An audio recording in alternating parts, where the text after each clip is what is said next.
جو ان مہاجرین کی آمد سے پہلے ہی ایمان لا کر دارالہجرت میں مقیم تھے، یہ ان لوگوں سے محبت کرتے ہیں جو ہجرت کر کے ان کے پاس آئے ہیں، اور جو کچھ بھی ان کو دے دیا جائے اس کی کوئی حاجت تک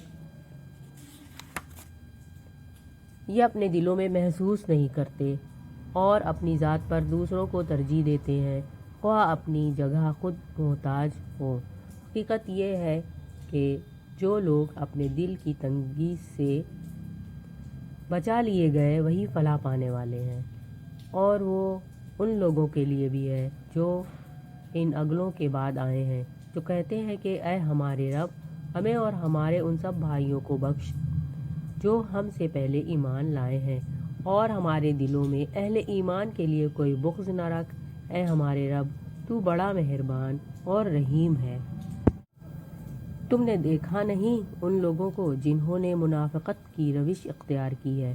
یہ اپنے کافر اہل کتاب بھائیوں سے کہتے ہیں، اگر تمہیں نکالا گیا تو ہم تمہارے ساتھ نکلیں گے، اور تمہارے معاملے میں ہم کسی کی بات ہرگز نہ مانیں گے، اور اگر تم سے جنگ کی گئی تو ہم تمہاری مدد کریں گے، مگر اللہ گواہ ہے کہ یہ لوگ قطعی جھوٹے ہیں۔ اگر وہ نکالے گئے تو یہ ان کے ساتھ ہرگز نہ نکلیں گے، اور اگر ان سے جنگ کی گئی تو یہ ان کی ہرگز مدد نہ کریں گے، اور اگر یہ ان کی مدد کریں بھی تو پیٹھ پھیر جائیں گے اور پھر کہیں سے کوئی مدد نہ پائیں گے۔ ان کے دلوں میں اللہ سے بڑھ کر تمہارا خوف ہے، اس لیے کہ یہ ایسے لوگ ہیں جو سمجھ بوجھ نہیں رکھتے۔ یہ کبھی اکٹھے ہو کر کھلے میدان میں تمہارا مقابلہ نہ کریں گے، لڑیں گے بھی تو قلعہ بند بستیوں میں بیٹھ کر یا دیواروں کے پیچھے چھپ کر۔ یہ آپس کی مخالفت میں بڑے سخت ہیں، تم انہیں اکٹھا سمجھتے ہو مگر ان کے دل ایک دوسرے سے پھٹے ہوئے ہیں۔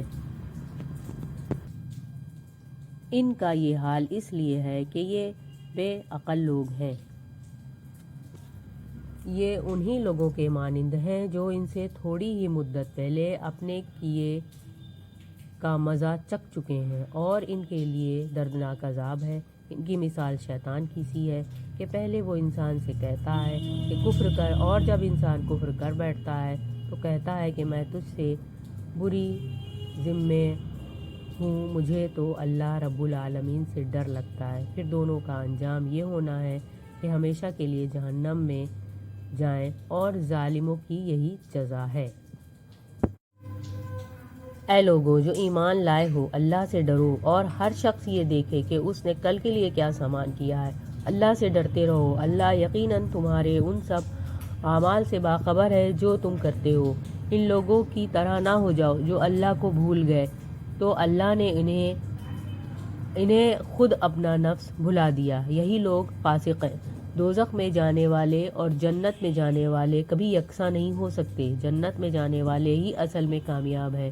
اگر ہم نے یہ قرآن کسی پہاڑ پر بھی اتار دیا ہوتا تو تم دیکھتے کہ وہ اللہ کے خوف سے دبا جا رہا ہے اور پھٹا پڑتا ہے۔ یہ مثالیں ہم لوگوں کے سامنے اس لیے بیان کرتے ہیں کہ وہ اپنی حالت پر غور کریں۔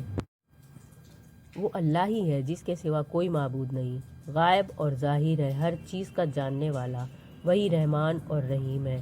وہ اللہ ہی ہے جس کے سوا کوئی معبود نہیں، وہ بادشاہ ہے نہایت مقدس، سراسر سلامتی، امن دینے والا، نگہبان، سب پر غالب، اپنا حکم بروز نافذ کرنے والا، اور بڑا ہی ہو کر رہنے والا۔